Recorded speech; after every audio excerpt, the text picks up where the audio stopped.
कि अगर तो लीगली तरीके से आना चाहते हैं ना, तो सबसे पहले कि इंटरव्यू कॉल उसको करते हैं जिसके ऊपर कोई डाउट हो, कोई शक हो। इसका पुराना एम्प्लॉय है और इसको फिर हम वीज़ा जो है वो ग्रांट दे देंगे ट्रैवलिंग के लिए। उसके लिए तो फिर पीसीआर कोरोना का टेस्ट वगैरह भी। तो ये बताओ कि जब आप फर्स्ट टाइम तुर्की में आए थे यहाँ पे, तो मतलब कितने शहर घूमे थे? जी। जो मोस्टली लोग हैं ना, वो प्लानिंग नहीं करते।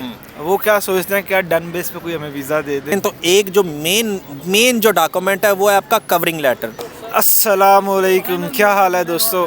उम्मीद करता हूँ आप सब खैरियत से होंगे। अल्हम्दुलिल्लाह, अल्लाह का शुक्र है, मैं भी ठीक हूँ। बहुत से लोग पूछ रहे थे तुर्की के वीज़े के हवाले से कि आजकल जो है ना, तुर्की की वीज़ा रिफ्यूज़ल जो है ना बहुत ज़्यादा बढ़ चुकी है। तो मैं कहा चलो एक वीडियो दोबारा से बना दें। मेरा ख़ास एक दोस्त आया हुआ है लाहौर से, तो इसका एक्सपीरियंस आपके साथ शेयर करते हैं। पहले तो इसका तारुफ़ करवा देते हैं आपके साथ। अस्सलाम वालेकुम, क्या हाल है? वालेकुम अस्सलाम, अल्लाह का शुक्र है। पहले तो अपने बारे में थोड़ा बताएँगे? मेरा नाम मोहम्मद उसामा है, मैं लाहौर में रहता हूँ। ठीक है। तो इससे पहले भी आप इस्तांबुल आए हुए तुर्की कभी? मैं लास्ट ईयर विज़िट किया था इस्तांबुल।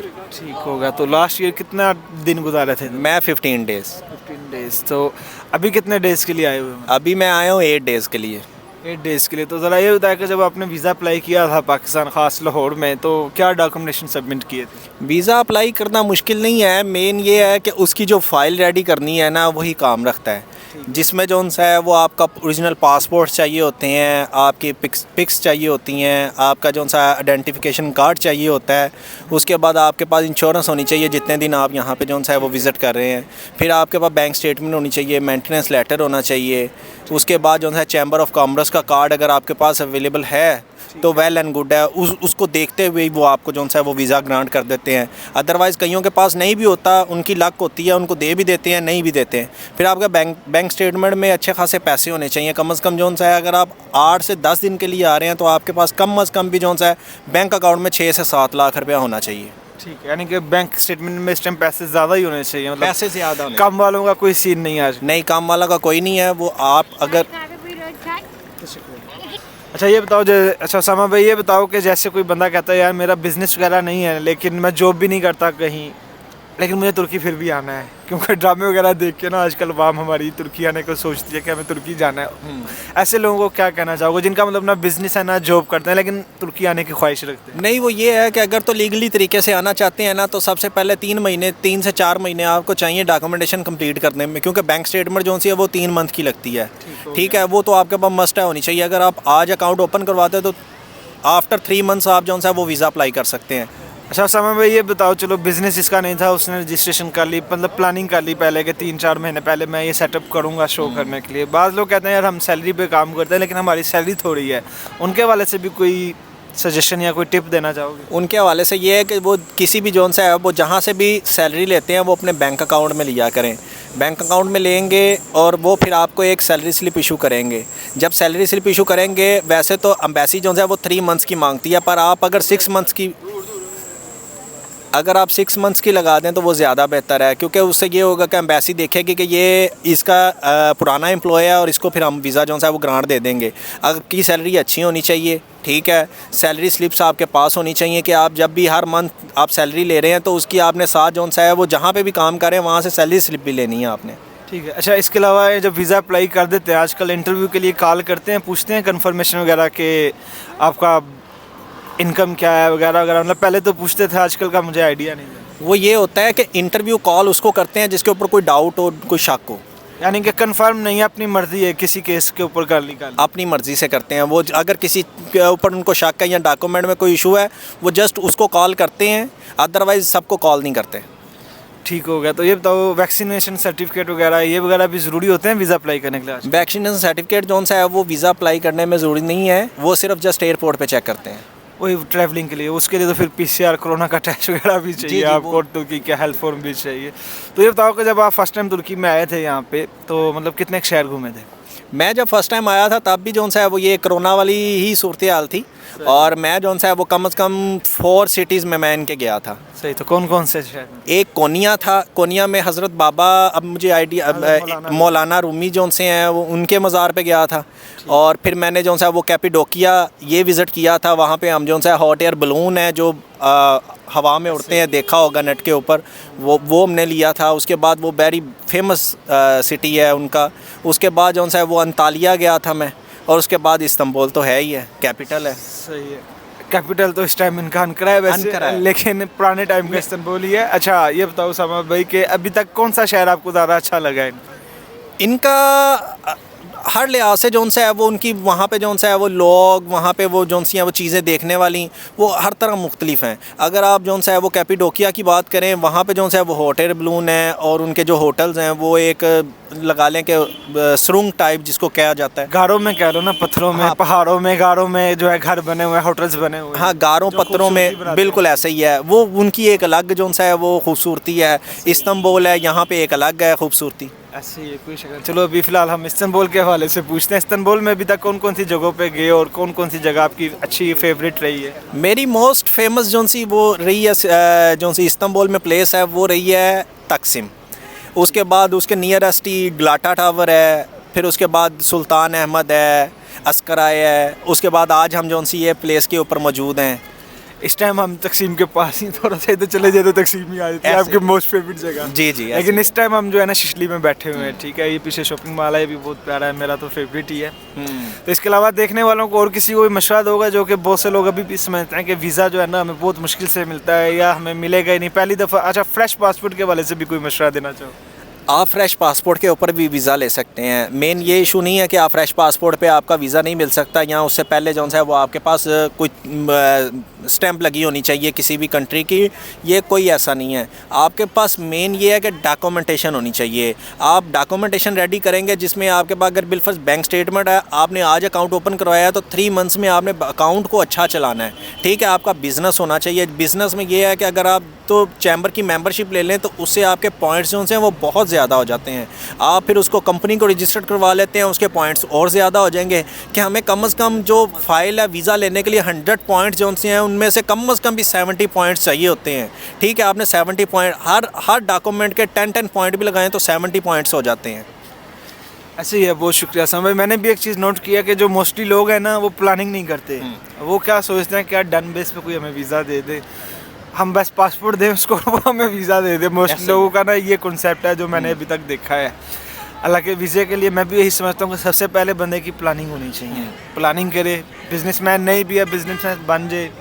अगर ओरिजिनल डॉक्यूमेंट है तो वेल एंड गुड है मेरी नज़र में। अगर नहीं है तो फिर उसको प्लानिंग बहुत ज़रूरी चीज़ है जो कि लोग नहीं करते। मेन जो है आपका जितने भी डॉक्यूमेंट्स हैं आप सारे डॉक्यूमेंट्स रेडी कर भी लें तो एक जो मेन जो डॉक्यूमेंट है वो है आपका कवरिंग लेटर। आपने कवरिंग लेटर में बताना है कि मेरी इनकम कितनी है, मैं क्या करता हूँ, मैंने कितनी डेज़ के लिए जाना है, क्या मेरे बिलफर्ज 8 डेज़ के लिए जाना है या 7 डेज़ के लिए जाना है, क्या 7 डेज़ के मेरे पास जो से हैं वो इतने अमाउंट मौजूद है मेरे बैंक स्टेटमेंट में कि मैं वहाँ पे जाके, क्योंकि एम्बेसी ये नहीं देखती अगर आपके पास 2 लाख है तो आप 2 लाख में नहीं कर सकते। कम से कम आपने ये कैलकुलेट लाजमी करना है कि आपकी होटल की बुकिंग, आपकी ये टिकट, आपका यहाँ पे रहने का ख़र्चा कितना है। आपने कम से कम उससे 3 से 4 गुना आपके अकाउंट में होना चाहिए, क्योंकि एम्बेसी जो सी है, आपने अगर यहाँ पे 20,000 25,000 रुपये में भी होटल मिल जाता है, पर एम्बेसी ने अपनी नज़र से देखना है कि ये वहाँ पे कम से कम 3 स्टार होटल में भी रहता है तो इसका कितना खर्चा आएगा। ऐसे ही आप एक खुले डुला एवरेज लगा लो कि पर डे $100 की एक एवरेज लगा लो। 100 भी मैं कम ही बता रहा हूँ, लेकिन 200 रखो, खुला डुला खर्चा रखो कि मैंने $200 पर डे का खर्चा शो करना है। ये शो करने होते हैं, ये लगते नहीं है पैसे, लगते कम ही है। क्या ख्याल है साहब? ऐसे ही है, ये सिर्फ आपके अकाउंट में होते हैं, अकाउंट से किसी ने निकाल नहीं लेने, सिर्फ आपके अकाउंट में होंगे। जब आप वीज़ा अप्लाई करेंगे आपको बैंक स्टेटमेंट निकलवानी होती है। जब आप बैंक स्टेटमेंट निकलवा लेंगे, आप कम से कम 2-3 दिन उसको रखें, बाकी आप निकाल सकते हैं, कोई ऐसा इशू नहीं है। अगर कोई वो कॉल भी करते हैं वेरिफिकेशन के लिए, जब आपने जो पेमेंट बीच में होगी वो उस टाइम तक ही पूछेंगे। अदरवाइज़ वो ये नहीं पूछते हैं कि आपने जो सा है वो कम से कम ज़्यादा टाइम भी हो गया, वीज़ा अभी तक नहीं भी आया, तो फिर भी जो सा है वो ये नहीं पूछेंगे कि आपके अकाउंट में पैसे नहीं थे। वो उस डेट तक जब आपने बैंक स्टेटमेंट निकाल के दी है, क्या उस टाइम पे पेमेंट थी या नहीं थी। और मोस्ट इम्पॉर्टेंट, कोई फेक डॉक्यूमेंट ना लगाएं। अगर आप फेक डॉक्यूमेंट लगाते हैं कोई भी, तो आपका केस जो सा है वो FIA के पास जा सकता है। एम्बेसी रेफ़र कर देती है FIA को, वो फिर आपका केस चलता है, आपको पासपोर्ट रिटर्न नहीं होता, वो उसके फिर बहुत ज़्यादा जो सा है वो मुश्किल हो जाता है उसके लिए। सही। अच्छा एक और चीज़ बताओ कि अभी तक आप माशाल्लाह काफ़ी कंट्री घूमे हो, सबसे पहला कौन सा कंट्री घूमने गए? मैंने सबसे पहले जो सा है वो दो बार जो सा है मैं सऊदी अरेबिया उम्रा के लिए गया था। उसके बाद मेरा फर्स्ट जो विज़िट था वो था चाइना के लिए।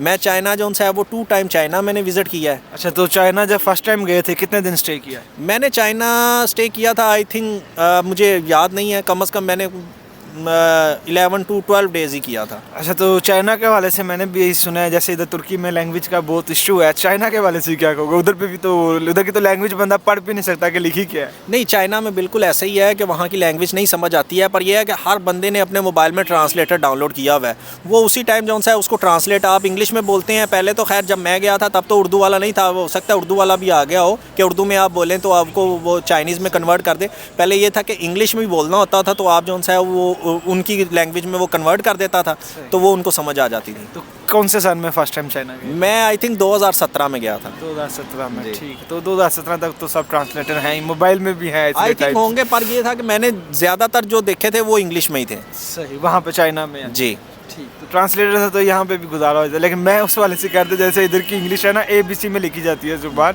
चाइनीज़ मतलब ABC में तो है नहीं, तो उस वाले से मैंने पूछा था।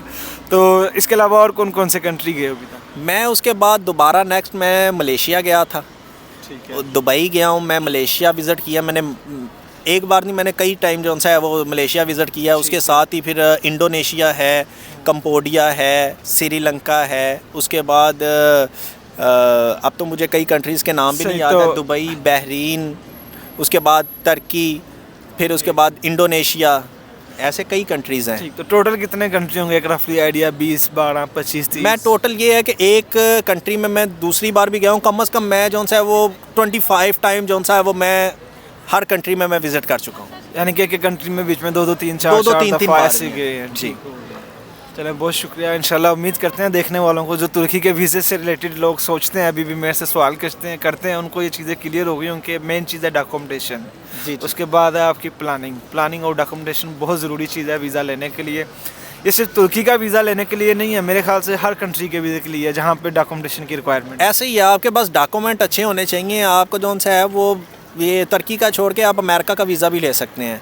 आपको ये नहीं है कि अमेरिका वीज़ा नहीं देगा, सिर्फ आपकी प्लानिंग, आपका जो है वो उनको पता होना चाहिए कि अब ये बंदा जो है वाकई वो बिजनेसमैन है या सैलरी पर्सन है, इसका या पाकिस्तान में कुछ है, घर है या कोई भी चीज़ है। वैसे मैंडेटरी नहीं है कि घर हो आपका, पर यह है कि आपने जो है वेल सेटल शो करना है। अगर आप नहीं करते वो कहेंगे कि ये तो वापस हमारे कंट्री में आके वापस नहीं जाएगा। ऐसे ये समय भी आपने बहुत अच्छी बात की है, इसमें कोई शक नहीं है। ये ज़रूरी नहीं होता कि अगर आपका बिज़नेस नहीं भी है तो आप ये कहो जी कि मैं बिज़नेस शो नहीं कर सकता। बिज़नेस शो करना पड़ता है, लेकिन उस चीज़ के लिए वही बात है प्लानिंग। मतलब 3 महीने सामान्य बोला है, मैं ये समझता हूँ कि कम से कम 6-7 महीने बंदा पहले प्लानिंग करे किसी भी कंट्री को विजिट करने के लिए, ताकि आपका डॉक्यूमेंटेशन ओरिजिनल हो, फेक ना हो। बेशक वो देखने के लिए आपको लग रहा है फेक है, लेकिन वो फेक नहीं होते। आप रियल बनाते हो, कोई बिजनेस शो करते हो एम्बेसी को, ठीक है। और वीज़ा लेने के लिए आपको अपने इनकम का वे जो है ना वो शो करना ही करना है। अगर आप जॉब नहीं कर रहे या अगर आप बिज़नेस नहीं कर रहे, पाकिस्तान में बहुत सा ऐसा भी सीन देखा जाता है ना, सामने बिज़नेस तो कर रहे होते हैं, रजिस्टर नहीं होते, तो उनको लगता है कि ये बिज़नेस नहीं है हमारा। ऐसे ही है, कई लोगों ने बिज़नेस रजिस्टर नहीं किया होता। ये है कि आपके पास एनटीएन, उसकी टैक्स रिटर्न्स आप हर साल जो है वो टैक्स। अब ये होता है कि आप ये देखें कि खाली टैक्स रिटर्न सबमिट करवाना जो है वो काम नहीं रखता, उसमें जो पार्ट्स है उनको फिल भी करना होता है। कई लोगों को पता ही नहीं होता, वो नॉर्मल सी वो रिटर्न बनवा लेते हैं, बीच में कुछ लिखवाते ही नहीं है। अगर उनके पास मोबाइल है या घर है या कोई भी चीज़ है, आप लाजमी शो करें टैक्स रिटर्न में। आप शो करते हैं, आपकी जितनी अच्छी टैक्स रिटर्न होगी उतना ही अच्छा आपको जो है वो देखा जाएगा। अब आप यूके का वीज़ा अप्लाई करते हैं तो यूके में जो है वो आपकी सारी चीज़ें मैच करते हैं। अगर आपके पास अकाउंट में जो है वो 1 लाख आ रहा है, आप शो करते हैं टैक्स रिटर्न में कि मेरे पास 50,000 आ रहा है, तो वो टैक्स बचाने के लिए हम ऐसा कर तो लेते हैं, पर यह है कि वो चीज़ें मैच नहीं करती हैं, उसकी वजह से वीज़ा रिजेक्ट हो जाता है। फिर कहते हैं कि वीज़ा रिजेक्ट हो गया, तो वो वीज़ा रिजेक्ट इसी वजह से होता है।